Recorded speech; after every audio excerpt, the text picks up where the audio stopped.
the swing, our stance, our grip, and our bat angle. That's what we want to look for in guys. First and foremost, one thing we teach young guys to get in their stance, we want to be pretty wide, just wide enough to be able to put a bat in between our feet or even with our toes. I also like to use the terminology if you're guarding somebody in basketball. How are you going to stand? Are you going to stand like this? You're going to stand like this? No, you're going to be about here. If you're a linebacker in football, if you're a quarterback, whatever. This is the most athletic stance you can be in right here. A little bit more than shoulder width apart. That's where we want to be. And that's kind of what we teach our young guys. Next thing is our grip. I'm sure we've all heard before the door knocking knuckles. Nothing's changed for us. That's what we use as well. One way you can test to see if it's a good grip or not is if they have freedom with their wrists. And they can stay in a straight line right here with the bat head. And it's not hurting them. If my door knocking knuckles aren't aligned and I'm here, I can barely get the thing around without, really hurting my wrist. So it's just more free and easy right here. Bat angle. We want to have the bat probably even with our back foot or our right shoulder, just right here. I'm a big believer, and we are as a program, having our bat head up. We think it creates a good direction to the ball. If it's tilted back, leaning back, it's a little bit longer to the ball, a little hard to control because it gets outside of our body. We like to think of our bat angle being up. About at a 45-degree angle, straight up is fine. Again, we're probably more leaning with a little bit of tilt here. Okay? So that's our stance. From there, we want to get in a good position to hit the ball. We got to separate our hands to throw that punch. That's it. That's all we're trying to do here. So from there, we make a positive move to the ball. That's with our front foot and a little weight transfer. It could be a leg lift. It could be just a simple heel lift. Or it could just be this.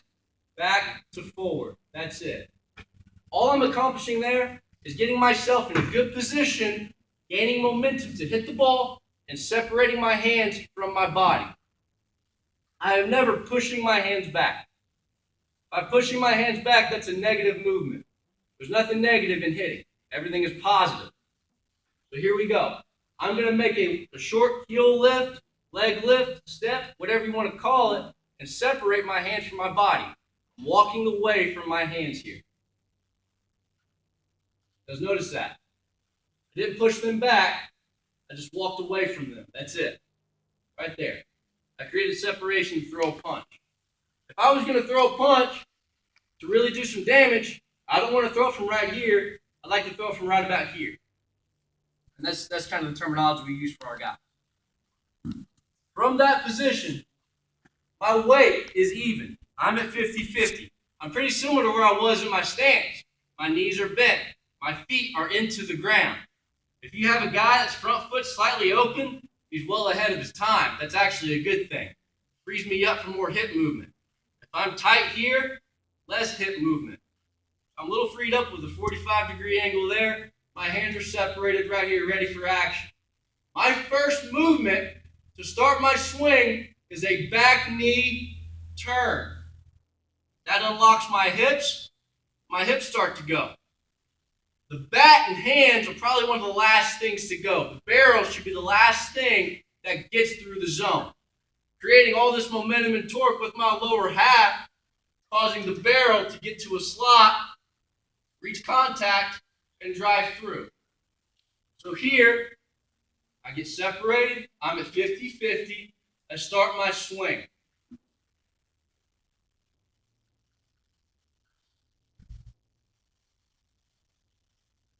Right there.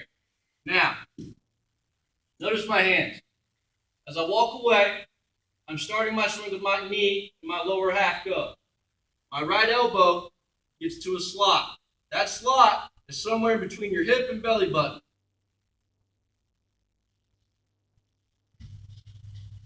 There, I'm at contact. I think it's good for your guys to do slow motion swings. Look for simple things. Look for easy fixes. Look to make sure that their hands aren't getting in a weird and crazy position. Around the shoulders, even with the shoulders, is a great position for them to be in. Their weight, being at 50-50 before they start their swing, is a great position to be in. Make sure we're not here. Make sure we're not here. Simple things like that. Do everything slow first before you have them get in there and just swing it away. All right? Just so we get some coaching moments going on. I don't think I went over this. As we get to contact, I should have some bend in my elbow here. Remember the elbow that's going to that slot? From there, it should be extending outward after contact. If you said to your kid, swing and get to contact, they're out here, they got nothing else. That's it. They're just rolling over, twisting over. Swing and get to contact. Here, you got more of the juice. That's what you're looking for. Okay? Now we're just going to show you some simple tee drills. Hitting off the tee is important. And if you do it with a purpose, it's even better. All right? A big mistake I see a lot of guys do, that I'm giving lessons to, or, you name it, they don't know where to line up on a tee. If you're just getting loose off a tee, simulate a pitch right down the middle.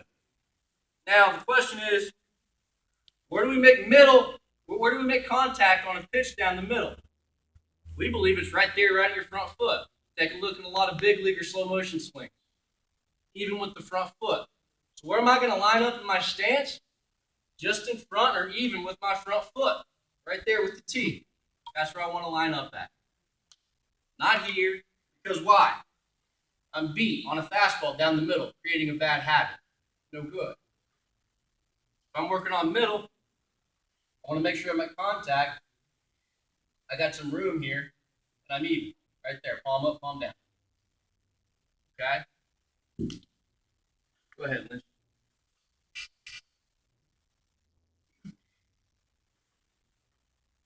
The first drill we do is called pop, 50, and full.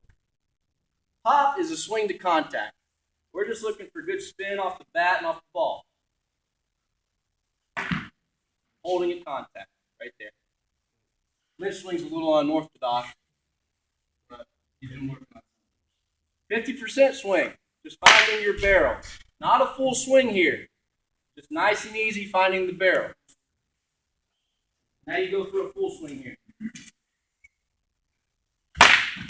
Hot 50.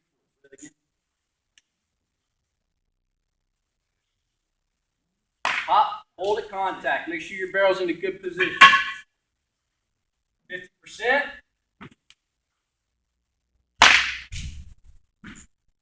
Now full swing. All right, so we don't hop up.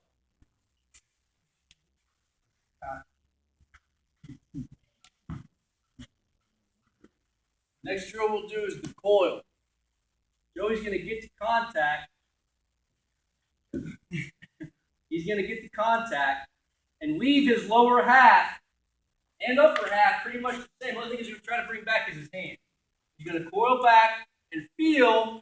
He should be feeling some tightness right here. All right? He's feeling his hands wanting to jerk through the ball. That's where his juice is. Go ahead. Oh, yeah.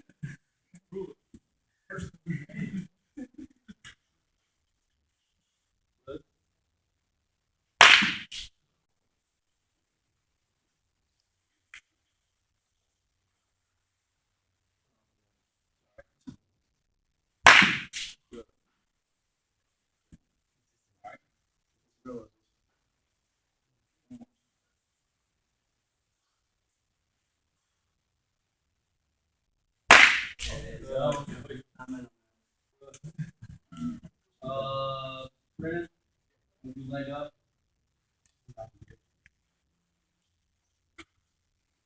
Drill right here is just more about rhythm. This drill's called leg up. All Brennan's going to do is lift his knee. Go ahead and stop. Fall into that 50-50 position where he feels comfortable, and that's the start of his swing right there. He's going to go from there.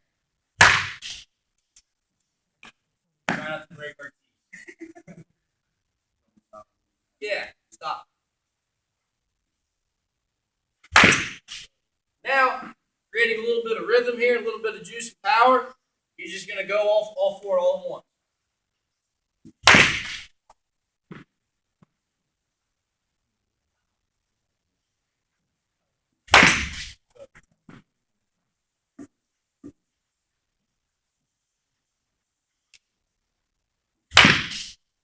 All right, here.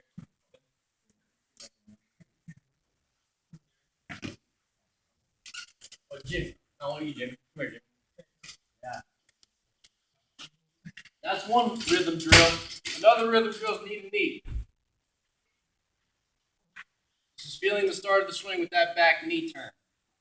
Head, knee up, knee up. Just creating rhythm with the body. That's it. A little bit of rhythm with the body. Dance. Amen. Josh has got that pat. Just the swinging part. All right.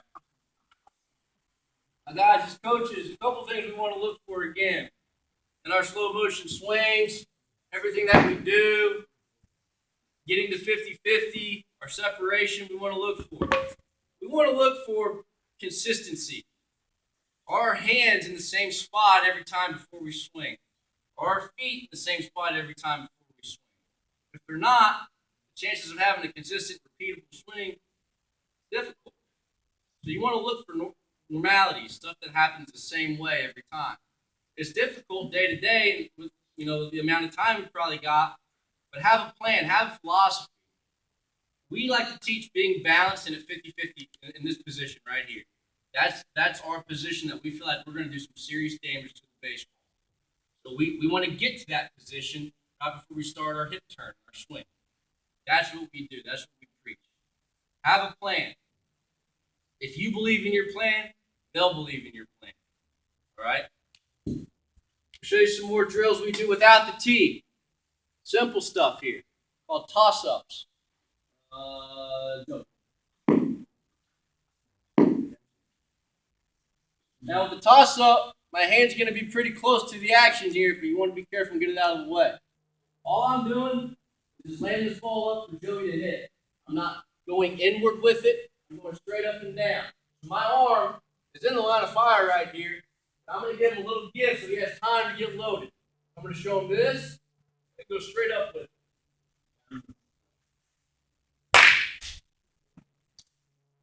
Quickly get your hand out of the way. They get some rhythm. You're seeing a ball that's moving, not hitting off the tee. Another good thing about this, notice where I'm dropping the ball at, even with his front foot, for a pitch simulating middle. Go out in front of his front foot, give him an inside pitch. I can go deeper, give him an outside pitch. All right. You can also do your rhythm and timing drills with it. Like so. Be creative with it. All right?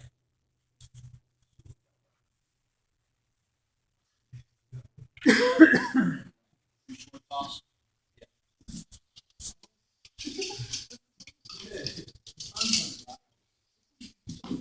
Think we get some. That sounds good, I tell you. That is just a good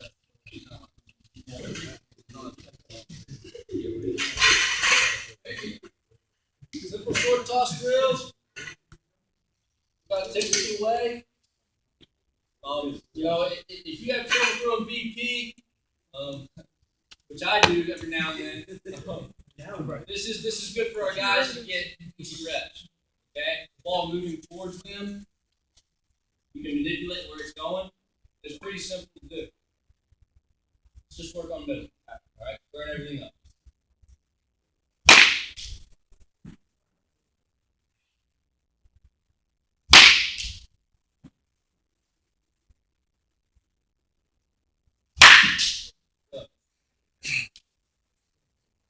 right.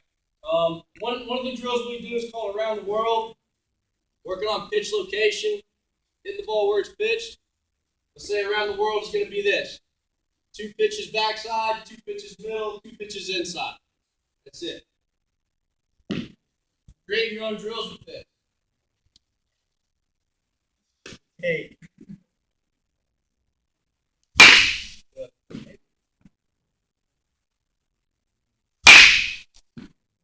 Pitches middle.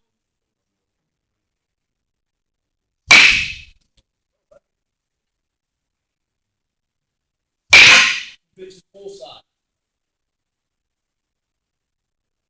Oh, Get off me.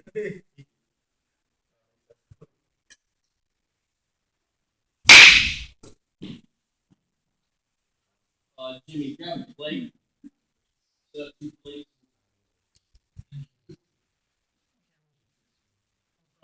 Yeah. Working on off speed.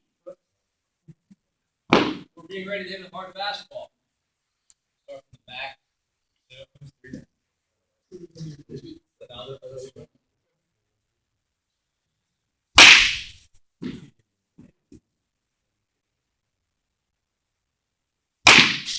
Come up. Reaction time has to change. Boy. Go back. Now this simulates a change up. Look a little bit different.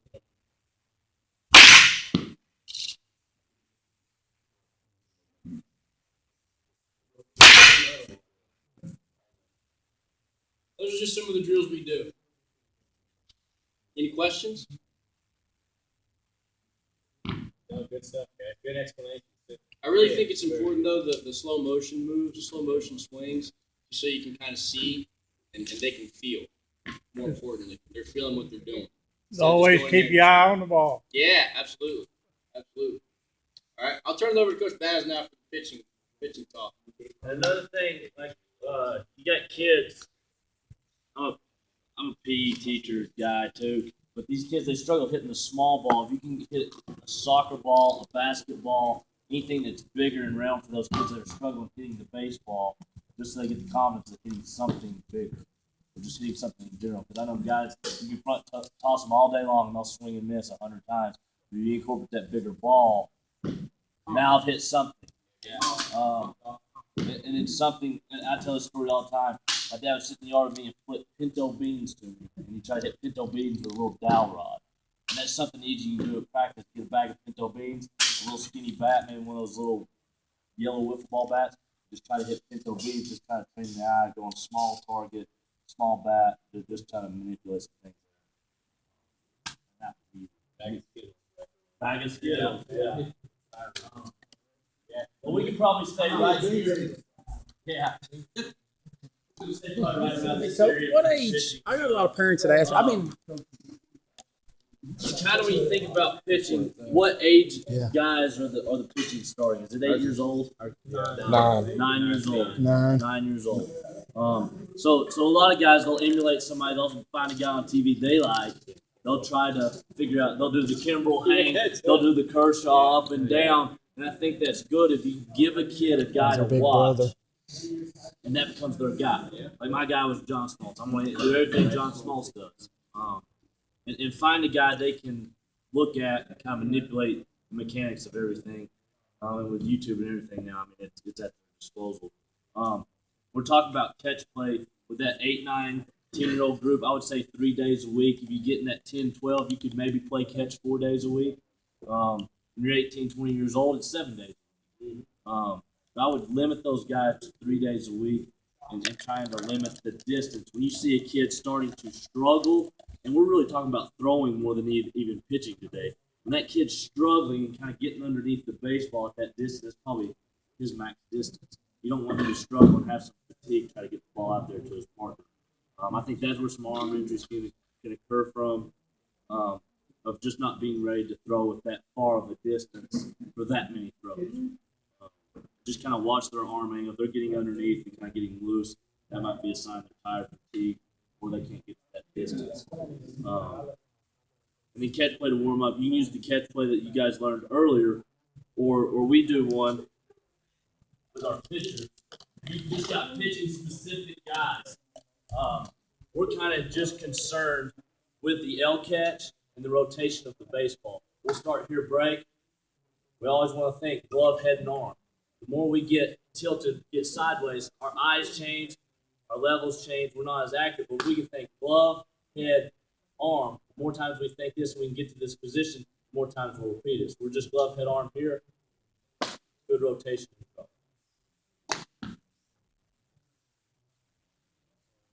Glove, head, arm.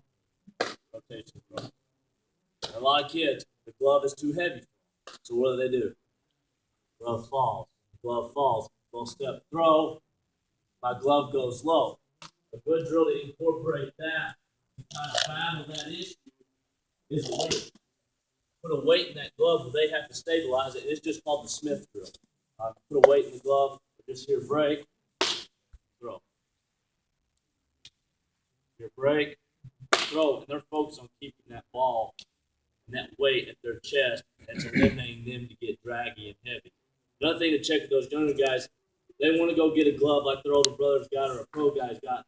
That heavy leather glove, it's going to pull guys down. They go throw, glove goes down with them. So you can find a light Walmart glove. It gives you a little better glove side integrity when you're working towards your partner for those little kids. We'll do our L catch. We'll finish up our L catch there. You get that ball. We just L catch here. Call that L catch. L catch 2.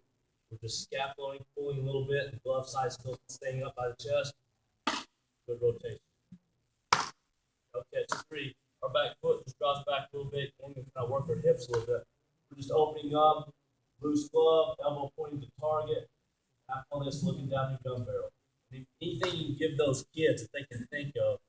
I don't know, some families might not have guns, but some kids do have guns. They can think. I'm looking down my BB gun, looking down the barrel. If the ball's right, turn, rotate, throw. We want that shoulder swap to happen. I'm looking down my barrel, got a good grip, throw, shoulder swap, the glove's still here. We got good integrity.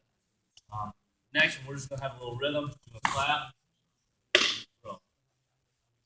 A lot of kids will want to short change it. Kind of go right here. You've heard reach out for the dollar bill, put it in your back pocket. That's another code word to use with those guys. You reach for the dollar bill, slide in your back pocket. Just clap rhythm. Throw. Clap rhythm. The next one, you can kind of hybrid it. We just want to get some momentum. We call that figure 8.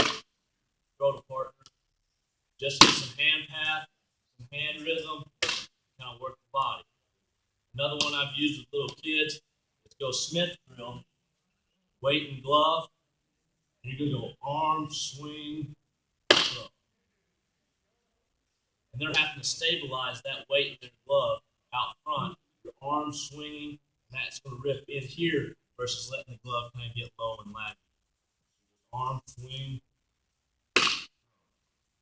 The next position we kind of work from, we'll turn our hips. And it's kind of our stride between our landing point, kind of fill our arm out front. More glove, head, and arm once again. Then we'll turn back and separate, look down our barrel, be a little rock, throw it forward. Back foot's turned, like you're driving off the rubber, you're separated. You might want that guy to say, I feel my slot out here, my glove's here, my head's stable, my nose is in the middle of my body. I'm going to rotate, get back to the gun barrel, rock.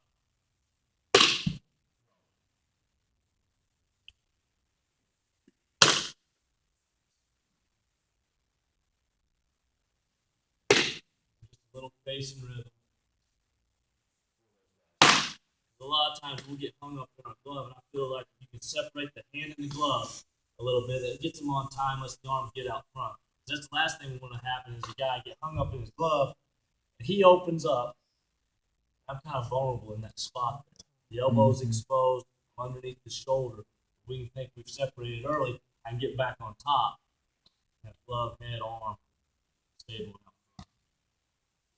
Any questions on any of those drills? And that weight can be 1 pound, 2 pound. You can go 2 baseballs in the glove, and they've got to hold both baseballs in the glove. It's more of a squeeze mechanism. Catch play with the kids. Now that one. But a lot of times they don't know where to put their hand on the ball. So I like to get a cue for the little guys. You've got to think, I want to throw end over end. I want to put my hand placement on the back glass. Got top, side, back, bottom, front. If I'm placing my hands and my fingers, I'm thumb underneath on the bottom, hand on the back glass, fingertips on the top glass. It makes it a whole lot easier if they can get that square feeling of that, because they get their hand on the ball and they don't know where the ball hand goes. It'll slide to the side, slide to the inside. Sometimes they'll get underneath and they'll want to throw a pie. And we don't want pie throws. We want to feel the hand on the back glass and a good rotation. So we want it to spin end over end, versus if our hand gets to the outside, I'm going to get some wobble. Sometimes you can find maybe like a little square. Those guys can work on 2 knees to each other, throwing that square and having good backspin. The more backspin we have, the more travel we have. The more travel, the more velocity, and we kind of think of it that way. The guys will actually cheat and get to the inside, they'll have that kind of wobble and they'll miss arm side. They can feel hand behind the glass. Well, I still tell our guys there, stay behind the glass, stay in your slot, keep your hand behind the baseball, versus cheating and get to the outside. That's just a good tool.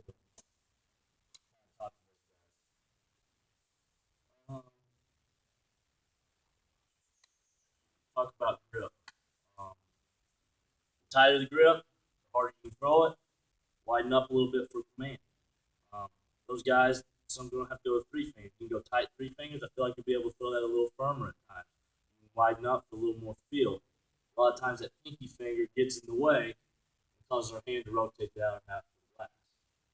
We can limit that pinky finger a little bit and free it up until the ball rolls. That pinky finger can play a factor on the ball. It causes the hand to get around. You got a guy that's old enough, go 2 fingers, manipulate the side, get a little run. But you got to think you want 1 finger spacing between that for good field control. The tighter you move it, the harder you can throw it. We'll talk about wind-up mechanics. Like I said, find them a guy that they can emulate, they can work on, they can look at, they can see video of. But for the younger guys out of the windup, I would think, let's just square up, hands and glove. We're just going to call it 5-step mechanics. 1, foot turns 2, lift is 3, separation is 4, throw is 5. Kind of break it down 1, 2, 3, 4, 5. Another thing we talk about with little guys is what kind of music are you? Are you country music? Are you classical music? Are you rock and roll? Are you smooth jazz? Some guys, they'll want to be really herky-jerky and fast. That might be their style. You kind of got to talk to them of what kind of music are you to get your body rolling. Another thing, I gave a ton of lessons the last 2 years. That's all I've done. You don't want your mechanics to be like a bad piano song. If somebody's playing a piano and you hear that missed key, it's just like playing smooth, they miss a key, it looks bad. You got to think of your wind-up mechanics. A good piano song versus it's got a little missed key hiccup in it. So everything out. So the 9-year-olds, you're thinking 1, 2, lift is 3, separation kind of sink is 4, throw is 5. We can build a little rhythm with the older guys. We just call it 6-step. Let's go 1, half turn, 1, 2, 3, 4, 5. 6, just to build a little rhythm with that foot. But the more times you can get kids kind of hold this position, you don't want them to think up, down. And a lot of lessons, some people teach up, down, go. Kershaw's up, down, go. Everybody's mechanics is different. But I kind of tell the kid, you want to be a helicopter or an airplane. Helicopter, you're going to kind of go up, down, jump, and land hard. When the kid lands hard, his head snaps and rotates a little bit and causes him to get off a little bit. Because the helicopter's landing soft. Think if you can go down and glide down the mountain like an airplane, you're gliding, the head staying more on true path. And that'll keep the glove from jabbing low a little bit as well. And the kids just, can they be in control of their body enough and keep their eyes stable and level going towards the target? That's kind of issue with throwing strikes. And I'm not really concerned about the kids throwing hard, and you guys aren't either. You want to throw it over the ditch. And I think the more we can repeat the mechanics, have stable eyes, be in control of our body, the more strikes you're going to get, and lets everybody play a game. Because that's the worst little league game to go to. Is the one that everybody's walking, and you're just sitting there like, please just throw it over the plate. And the guys are wanting to hit. So the more we can get the little leaguers to throw strikes, everybody gets to hit. The infielders get more plays. That's the worst thing. A 12-0 game and nobody got a ground ball. Out of the stretch. So, little guys, you got to just think 1, 2, 3. Little tips, get out a little bit. Separation 4. The throw is 5. Kind of have them play that 1, 2, 3, 4, 5. Some guys might be 1, 2, 3, 5. Some guy might be 1, 2, 3, 4, 5. Pace. Stretch mechanics. A lot of kids, you can't get them to come set. Set, pitch. It's a block. You go up, the umpire won't call the block as much. As younger, as they get older, the umpire's looking for the ball. Every dad's yelling, he's blocking, he's blocking. But you can make it a point in their mind to freeze the runner. Come set, Mississippi, think of something else. But you want to freeze the runner. The runner will not steal if you freeze. Because that's what runners hate. They hate it. They have to stand there and wait versus being able to just go off your rhythm. So if I think you make the little guy freeze the runner. That sticks in his mind. I'm going to come set, freeze the runner, and then you get the mental tick to go ahead and pitch the plate.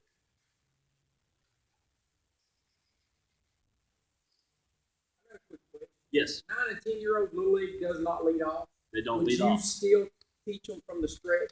Still teach them To come set, because that's, I think it's Okay. such hard to blend as they get older, is they can just kind of roll on through it, and then it's kind of tough for them. So let them pitch from the windup, but always make them a few pitches every inning. Yeah, go from the just to stretch. learn. I would mix that in as much as Okay. you could. Well, Is that- especially in our league, because we jump to 50-70. We don't go to 11-12, so our 10-year-olds jump straight to 50-70, where that is Yeah. in play. So They can lead off. And then as they get older and they get with us, they can throw 90 out of the windup, but they go to the stretch and they're only 85. Now, why is that? Maybe they didn't get a lot of reps from the stretch as a young kid. The more reps you get in the stretch, maybe you do sync up the velocity a little more, and you can throw the same out of the stretch as you do the windup. You know, the number one thing in kids is that glove side stability. They just throw. They want to go there because the glove's too heavy. Another thing, we kind of were going through camp last year, and I like to kind of put words together. Reach, rip, ready, right. So you're going to reach, rip, my arm's ready, I feel right, and now I throw. So if they can kind of have that plan in their head, I want to reach or rip, my arm's ready, my arm's in place, now I'm right, now I'm throwing. And we just call it R4. Reach, rip, arm's ready, I'm right to throw. If you're able to get a mat or anything that has numbers or targets on it, you can isolate the lower half of the guys. And we're not really even talking about pitching, it's just more accuracy and target drills. You can go with 2 knees here, you can say hit the 1. You got hit the 1. You can say hit the 9. You try to hit the 9, and that guy can feel their arm slot going to different places, and they have a visual feel.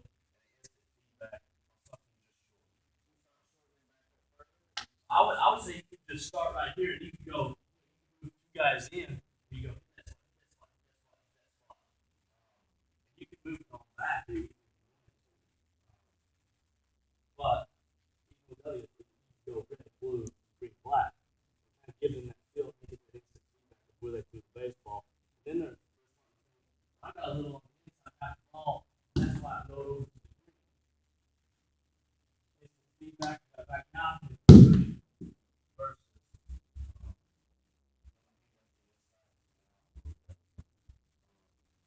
Another drill we do, reverse. We'll get out here and we'll feel glove head arm out front. Glove head arm out front. We'll spin our hips, feet arm right back to the spot. We try to do it with another guy. Put it down catching. We'll just glove head arm out front. Front posture, shoulder square. Turn our hips. Throw it down to the partner. And it's just repeating that slot. Repeating glove head arm right here. Reverse mechanics. On flat ground. On flat ground. And you can have the whole group. You know, and just let's do reverse mechanics. Right here. Glove head arm. My hands behind the baseball, thumbs underneath. Got good feel. My head stable. Turn my hips. And then that's where reach ready, rip ready, right. Reach, rip, arm ready, right. But the more times I get back to that slot, that power position, and release point, it's a matter of reps that you get release point. You isolate the legs. That's the first thing. Kids can't get squirrely with the legs. They don't know where to go. They're still baby deer. They're learning how their body works. I think you can eliminate the lower half, the upper half can kind of isolate itself.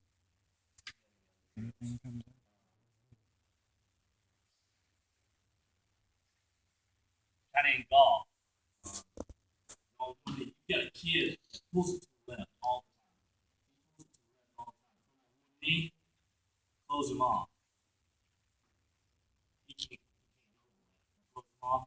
He gets to the inside of the ball. So, close him off here on one knee.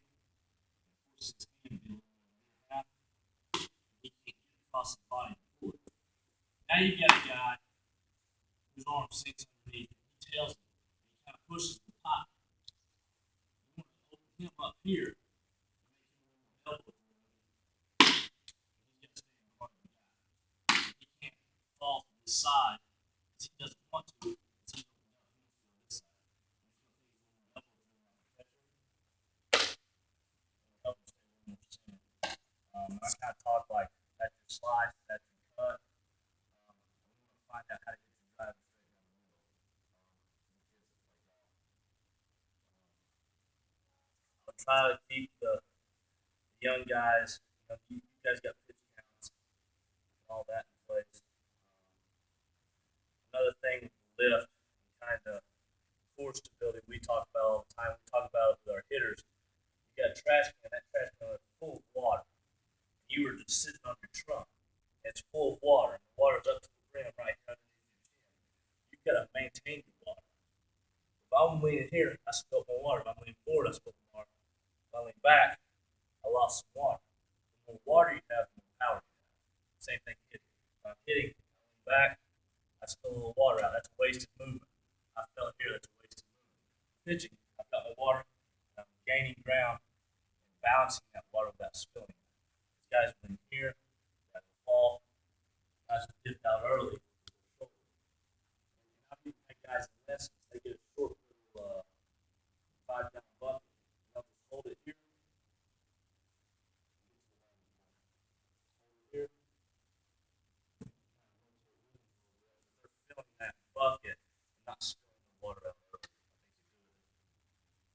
I think it's a good term to make things for those guys.